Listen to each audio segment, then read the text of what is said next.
오늘 주시는 말씀 우리 함께 보겠습니다. 누가복음 23장 1절부터 25절까지 말씀 우리 찾으셔서 우리 함께 한 절씩 교독하고 마지막 절은 같이 읽겠습니다.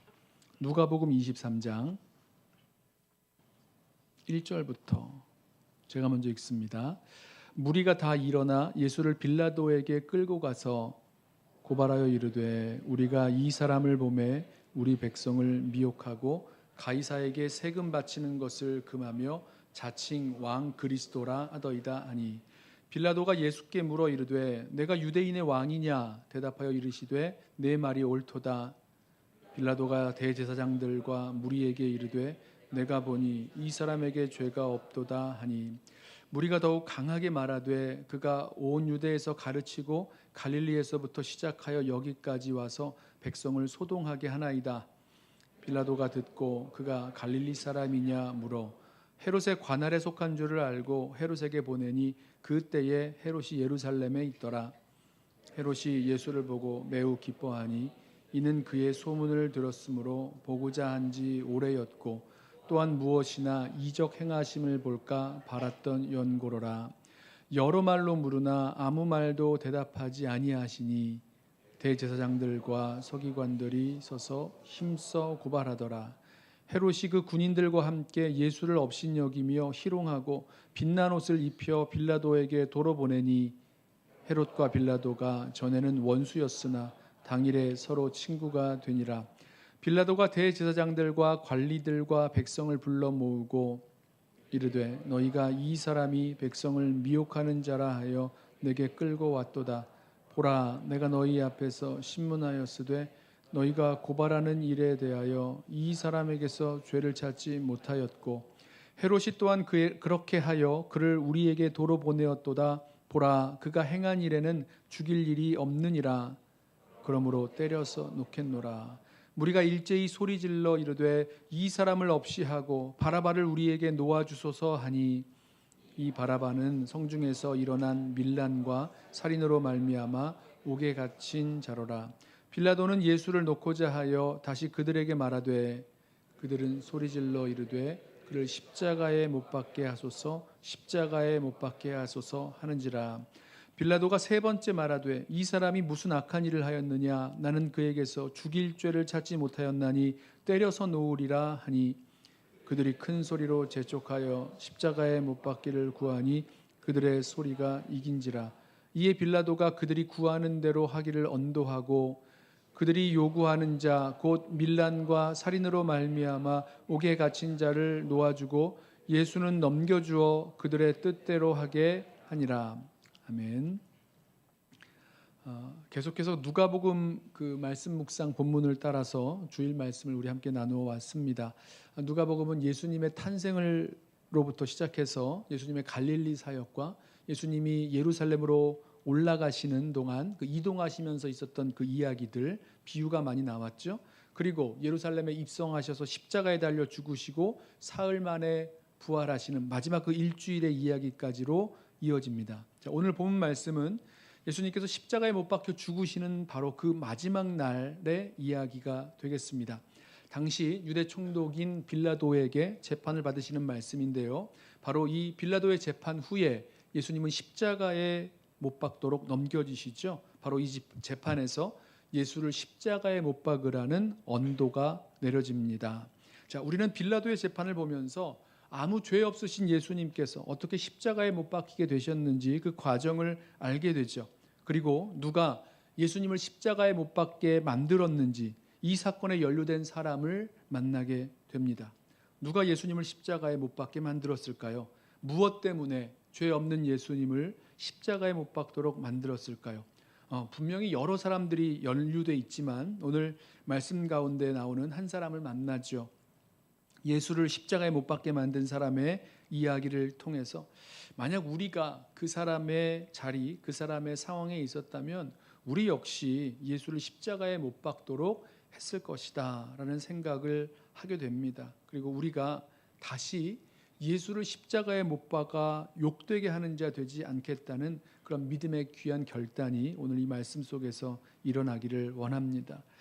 예수님이 빌라도의 법정에 서시는데 이렇게 된 것은 유대인의 사내들인 공회에서 이미 한번 밤새 신문을 받고 참남죄, 이제 자신을 그리스도 하나님의 아들이라고 했기 때문에 신성모독에 해당되는 그 참남죄로 말미암아 사형에 해당한다는 정죄를 받은 이유였습니다. 우리 시간으로 치면 금요일 아침에 해 뜰 때니까 한 아침 7시쯤 예수님은 대제사장 가야바의 집에서 당시 총독 빌라도가 있었던 헤롯 궁으로 끌려가셨습니다. 1절 보실까요?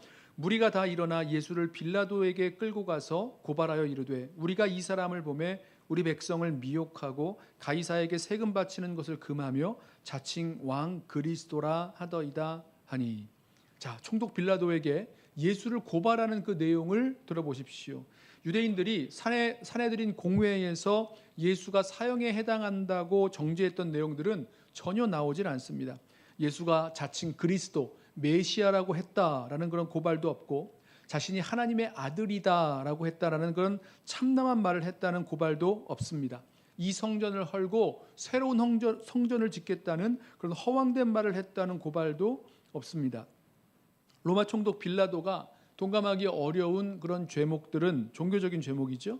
그 유대교에 관련된 종교적인 죄목들은 다 빼놓고 예수가 로마 제국의 통치를 반역한다라는 정치적인 죄를 부각시켜서 고발을 하는 겁니다.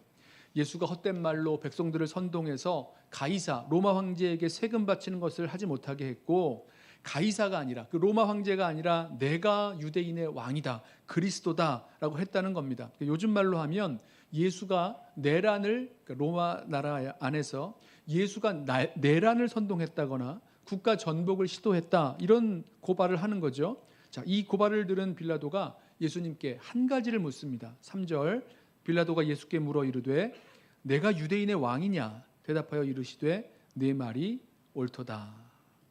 자, 빌라도가 예수님께 내가 유대인의 왕이냐 물었을 때 여러분 어떤 뉘앙스였을 것 같으십니까? 빌라도가 예수님이 유대인의 왕이라는 말을 듣고 너무나 놀랍고 두려워서 아니 내가 정말 유대인의 왕이란 말이냐 이렇게 말했을까요? 아니면 전혀 왕 같지 않은 사람을 데려다가 왕이라고 이야기를 하니까 좀 기가 막히다는 듯이 내가 유대인의 왕이라고 뭐 이런 식으로 말했을까요? 좀 극단적이긴 합니다만은 저는 후자 같다는 생각이 듭니다. 예수님이 빌라도에게 끌려오셨을 때를 생각해 보세요. 그 전에 유대인의 사내들인 공회에서 유대인들에게 뭐 매도 맞고 뭐 따귀도 맞고 침뱉음도 당하고 그러면서 밤새 신문을 받으셨습니다. 밤새 주무시지 못한 상태에서 끌려오신 거잖아요. 그러니까 빌라도가 그 초췌해진 예수님의 모습을 보면서 예수님에게서 뭐 왕이 가지고 있는 그런 위엄이나 기품이나 뭐 그런 기백을 보았을 리가 없죠. 또 유대인들이 고발하는 대로 로마 나라를 뒤엎으려는 그런 시도도 없었습니다. 그러니까 빌라도가 약간은 비웃듯이 하찮은 듯이 비꼬는 듯이 내가 유대인의 왕이냐라고 한 질문 같습니다. 그랬더니 예수님 대답하시죠. 내 말이 옳도다. 이제 원문을 직역하면 내가 그렇게 말하고 있다. 뭐 이 정도가 되겠어요. 그러니까 적극적인 대답을 하신 건 아닌 것 같습니다. 빌라도는 예수님의 대답을 듣고 예수님을 고발하는 그 유대인들에게 첫 번째 판결 의견을 냅니다. 4절, 빌라도가 대제사장들과 무리에게 이르되 내가 보니 이 사람에게 죄가 없도다. 예수님께 죄가 없다고 선포합니다. 이어지는 말씀을 보면 빌라도가 3번이나 예수님께 죄가 없다고 선포를 합니다. 다른 복음서에서는 그렇게 나오지 않고요. 누가복음에만 빌라도가 3번 예수님에게 죄가 없다고 선언했다는 말씀이 나옵니다.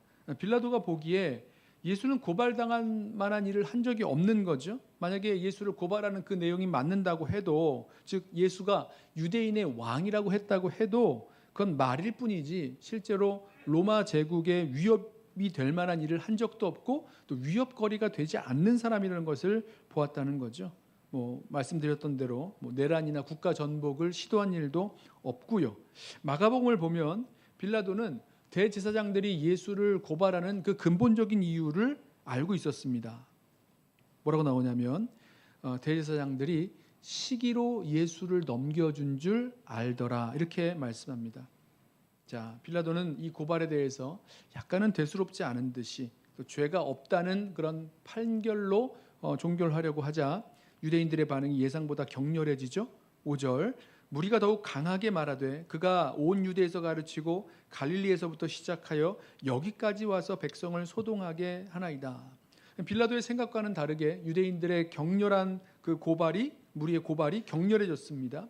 예수가 어쩌다 한번 이 백성을 선동하는 일을 한 것이 아니라 벌써 오래전 갈릴리에서부터 시작해서 여기까지 오면서 계속 백성들을 선동해 왔다고 격렬하게 예수를 고발합니다.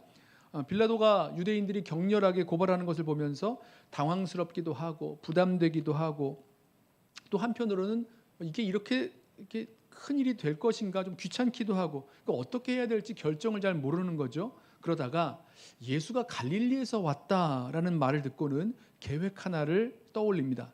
6절 빌라도가 듣고 그가 갈릴리 사람이냐 물어 헤롯의 관할에 속한 줄을 알고 헤롯에게 보내니 그때에 헤롯이 예루살렘에 있더라.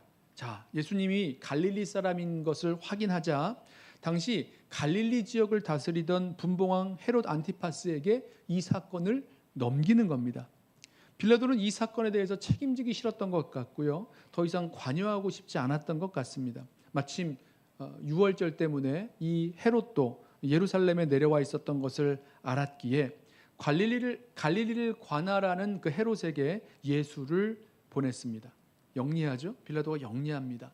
이 빌라도가 그 유대에 머물렀던 유대를 다스렸던 그 총독들 중에서 가장 오랫동안 유대를 다스린 26년부터 36년까지 한 10년 동안 유대의 총독으로 다스렸던 정치적으로 매우 유능한 그런 총독이었습니다. 자, 헤롯은 이 빌라도가 보낸 예수를 어떻게 대화하였을까? 8절을 보시면 헤롯이 예수를 보고 매우 기뻐하니 이는 그의 소문을 들었으므로 보고자 한 지 오래였고 또한 무엇이나 이적 행하심을 볼까 바랐던 연고로라. 헤롯은 예수님을 보고 굉장히 기뻤습니다. 이미 갈릴리를 다스리고 있었으니까 갈릴리에서부터 예수의 소문을 들어서 알고 있었죠. 우리 성경을 보면 예수의 소문을 들은 이 헤롯이 죽은 세례 요한이 살아났다라고 여기기도 했어요. 특별히 예수가 놀라운 기적을 행하는 이야기를 듣고 궁금해진 거죠. 나도 직접 그 예수가 행하는 그 기적을 보고 싶다 원했습니다. 하지만 예수님은 헤롯의 그 기대를 채우지 않으시죠. 9절 여러 말로 물으나 아무 말도 대답하지 아니하시니 대제사장들과 서기관들이 서서 힘써 고발하더라. 전에도 예수님께 기적을 보여달라고 요청한 사람들이 분명히 있었습니다. 그런데 그때마다 예수님은 그 기적을 나타내기를 거절하셨어요. 예수님의 사역에서 기적이 나타난 일들은 예수가 그리스도 메시아이심을 믿게 하려고 기적이 나타났었고요. 또 하나님 나라가 임하였다는 것을 증거하는 표적으로 나타났었지 이렇게 좀 신기한 일을 보고 싶어하는 사람들을 즐겁게 해주려고 기적을 행하신 것은 아니었어요.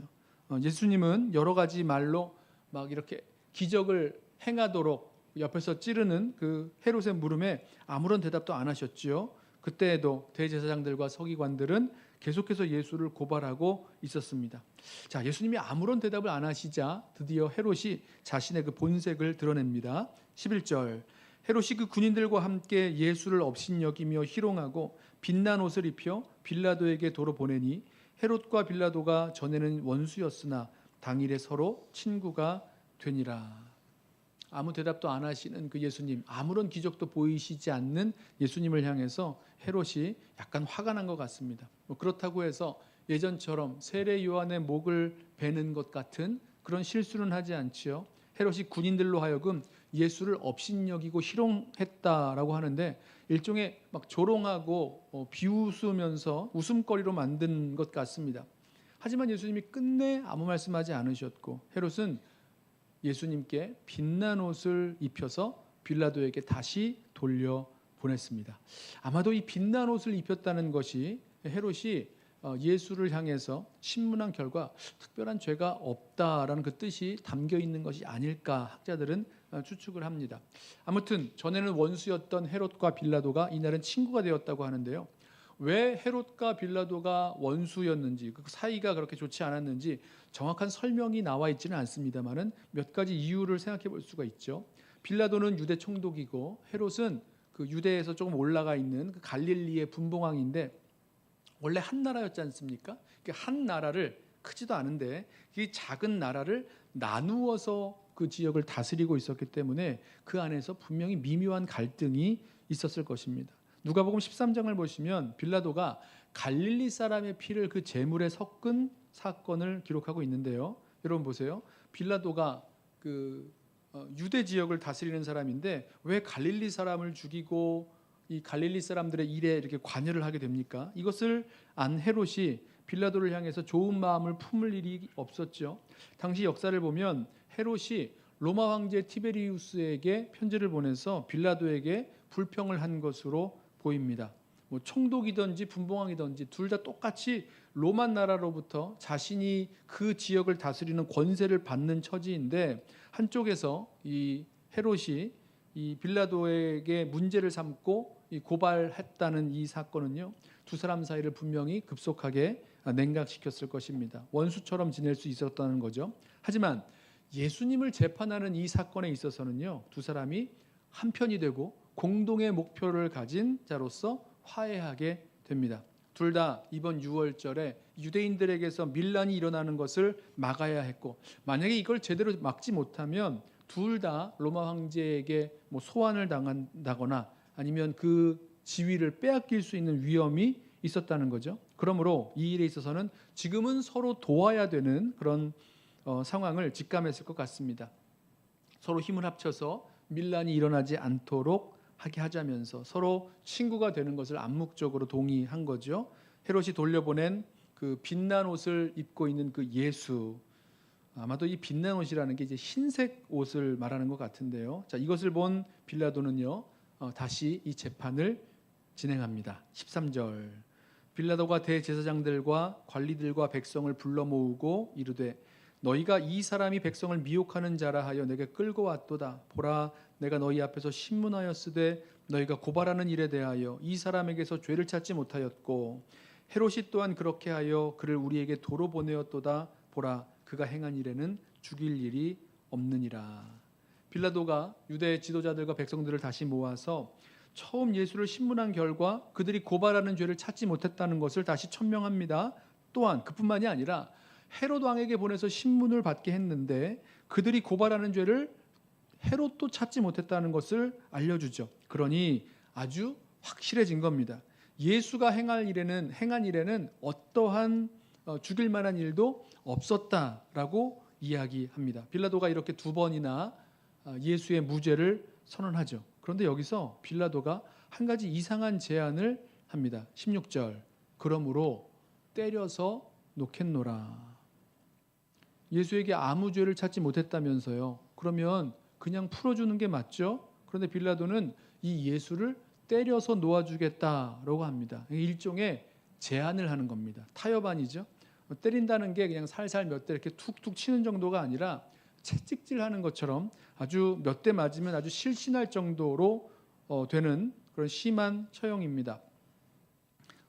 그 영화 같은 거에서 보셨죠? 예수님이 채찍에 맞을 때 그 채찍 끝에 쇠 뭉치나 아니면 뼈 조각 같은 것을 달아서 그 채찍에 맞으면 막 살점이 막 튀는 그런 아주 혹독한 그런 처형인 거죠. 십자가에 못 박는 사형 대신에 예수를 채찍질해서 보내는 것 정도면 이 무리가 그래 그 정도면 만족한다, 벌 받을 만하다 이렇게 만족하지 않을까 생각했던 것 같아요. 하지만 무리는 이 빌라도의 제안에 만족해하지를 않습니다. 18절. 무리가 일제히 소리질러 이르되 이 사람을 없이 하고 바라바를 우리에게 놓아주소서 하니 이 바라바는 성중에서 일어난 밀란과 살인으로 말미암아 옥에 갇힌 자로라. 지금 갑자기 무리가 바라바를 놓아달라고 빌라도에게 요청하고 있는데요. 이 역시 빌라도가 제안했던 또 다른 그 제안에서 타협안에서 나온 이야기입니다. 다른 복음서를 보면 이 배경이 나오죠. 6월절이 되면 지금 이제 6월절 기간이에요. 유대인들이 총독에게 죄수 하나를 풀어줘 달라고 요청을 하면 이 총독이 죄수를 풀어주는 전례가 있었는데 빌라도가 이 무리들에게 물어보는 겁니다. 전례를 따라서 6월절 그 전례를 따라서 예수를 놓아줄지 아니면 살인과 밀란을 일으킨 이 흉악범 바라바를 놓아줄지를 묻습니다. 빌라도 생각에는 바라바 같은 흉악범을 놓아줄 바에야 차라리 이 순한 예수를 놓아달라고 할 것 같다, 이런 생각을 한 것 같아요. 그러나 무리는 예수가 아니라 바라바를 놓아달라고 요청합니다. 빌라도는 여전히 예수를 놓아주려고 하지만 말입니다. 20절 보세요. 빌라도는 예수를 놓고자 하여 다시 그들에게 말하되 그들은 소리질러 이르되 그를 십자가에 못 박게 하소서, 십자가에 못 박게 하소서 하는지라. 빌라도는 아무 죄를 찾지 못한 예수를 놓아주려고 했지만 빌라도가 그렇게 할수록 유대인 무리는 더 격렬하게 예수를 십자가에 못 박아야 한다라는 그 압력을 가합니다.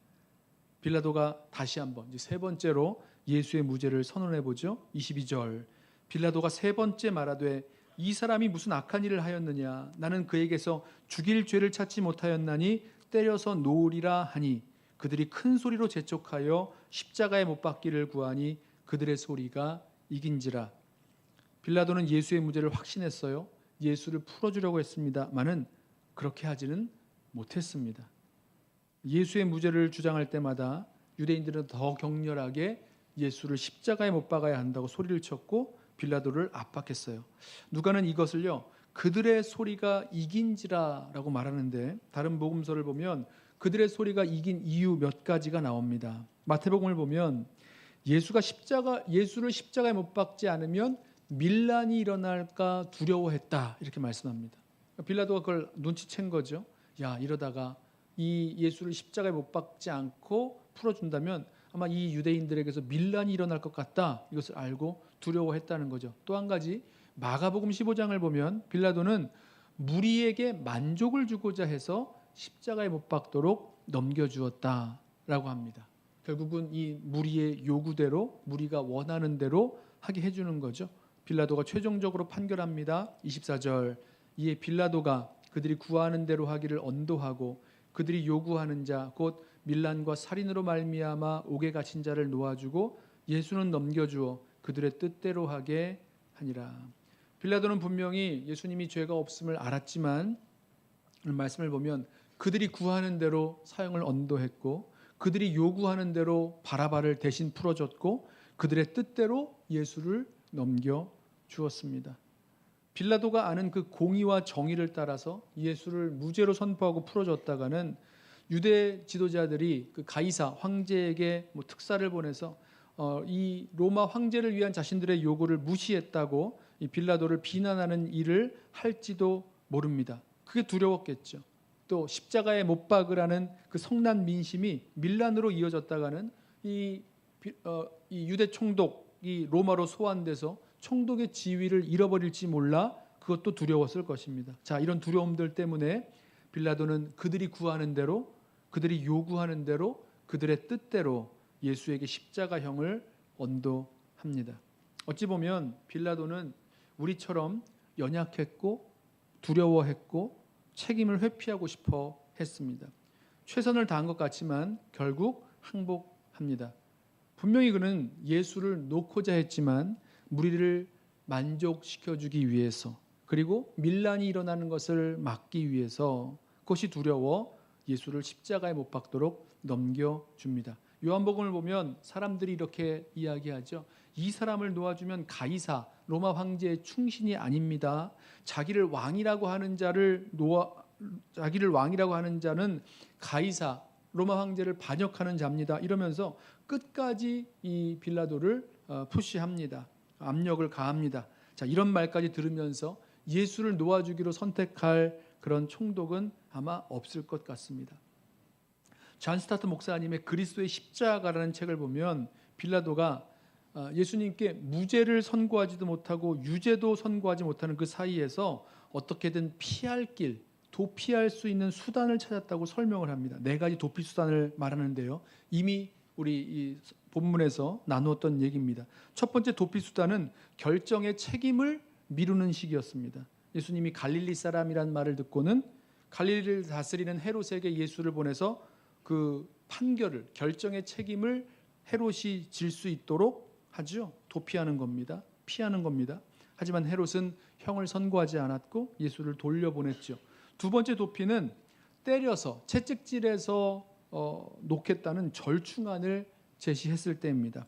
성난 군중들이 그 사형보다는 좀 낮은 형으로 만족하기를 바라는 마음에서 때려서 놓겠노라, 채찍질해서 놓겠노라 하고 절충안을 제시하죠. 하지만 예수님이 무죄라면 즉시 석방을 해야 되는 것이 맞지, 예수님께 채찍질을 가하는 것도 옳지 않은 거였습니다. 세 번째 도피 방법, 그 그리스도의 십자가라는 책에서 나오는 얘기예요. 예수님을 석방해 보려고, 다른 이유를 가지고 예수님을 석방해 보려고 하죠.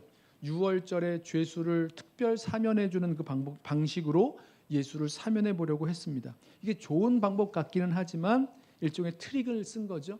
백성은 도리어 악명 높은 범죄자, 살인자 바라바를 예수님 대신에 놓아달라고 총독에게 요구를 했습니다. 이것도 실패하죠. 마지막 도피 방법, 오늘 본문에는 안 나오지만 이 마태복음을 보면 빌라도가 물을 가져오게 하고는 군중 앞에서 손을 씻습니다. 그리고 이 사람의 피에 대해서는 나는 무죄하다라고 선언을 합니다. 그리고 나서 그 손을 씻고 나서 바로 예수를 십자가에 못 박도록 넘겨주죠. 아마도 그렇게 하면 양심의 가책이라도 줄일 수 있었는지 모르겠습니다. 빌라도가 모든 도피 수단에서 실패했죠. 결국은 예수를 십자가에 못 박도록 넘겨주고만 장본인이 되었습니다. 우리가 사도신경으로 신앙을 고백할 때마다 본디오 빌라도에게 고난을 받으사 십자가에 못 박혀 죽으시고라고 고백하는 그 이유가 여기 있죠. 빌라도는 예수를 십자가에 넘겨준 장본인, 그 죄를 피할 수 없는 장본인이 되고 말았습니다.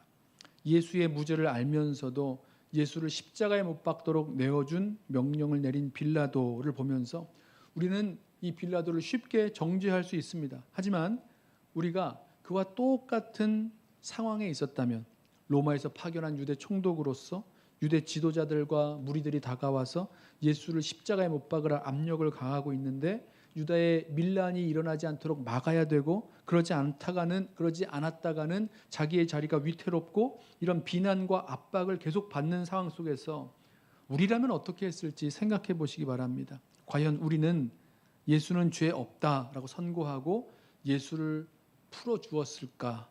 그래서 유대 지도자들의 비난도 감수하고 로마 황제의 소환을 받게도 되고 총독직을 잃어버리게 되는 그런 위험을 감수했을까? 아니면 빌라도처럼 나의 유익과 나의 안전을 위해서 위험은 당연히 피하는 거고 다른 사람에게 결정을 맡겨본다거나 새로운 타협안을 제시해보지 않았을까? 한번 생각해 보시기 바랍니다. 사실 이러한 일들이 우리 예수 믿는 저와 여러분에게 오늘 여러 모습으로 나타나죠.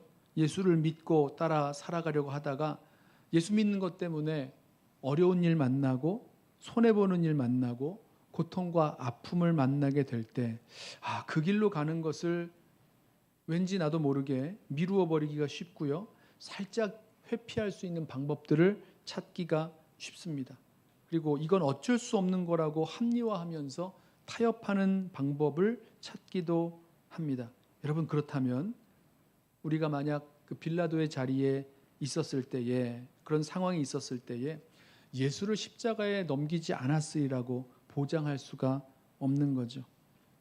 자신의 유익이나 안전을 위해서 두려운 일들은 결정을 미루어 놓고 회피하고 타협할 때 우리는 오늘의 빌라도가 되어서 다시 예수를 십자가에 못 박는 그 일을 하게 되는 것일 것입니다. 우리 주님 따라 살아가다가 만나게 되는 그런 두려운 일들 앞에서 다시 빌라도가 되는 것이 아니라 예수님처럼 내가 져야 할 그 십자가 직면하고 감당하고 주님 끝까지 따라갈 수 있는 저와 여러분 되기를 소원합니다. 예수님 따라 살면서 내가 어느 편에 서야 될 것인지 고민하게 되는 순간이 올 때마다 이 죄 없는 예수를 결국은 십자가에 못 박아버린 그 빌라도를 다시 생각해 보시기 바랍니다. 주님 부인하고 비겁하게 회피하는 삶을 살아갈 것 아니라 주님을 인정하고 순종하고 그래서 어려움도 당하고 손해도 보고 그리고 끝까지 십자가 지며 따라갈 수 있는 저와 여러분 되시기를 주님의 이름으로 부탁하며 축원합니다. 기도하겠습니다.